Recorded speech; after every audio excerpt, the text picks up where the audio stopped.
Welcome back. For this circuit, we are going to build a traffic light simulation.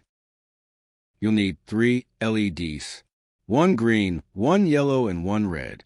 3 220 ohm resistors and 4 jumper wires. Insert the 3 LEDs into the breadboard. The shorter leg goes into the negative power rail, and the longer leg goes into a row.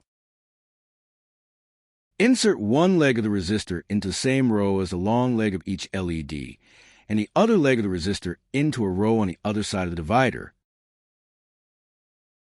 Use a jumper wire to connect the negative power rail to one of the ground pins on the Arduino UNO. Connect the green LED to pin 5, the yellow LED to pin 6, and the red LED to pin 7.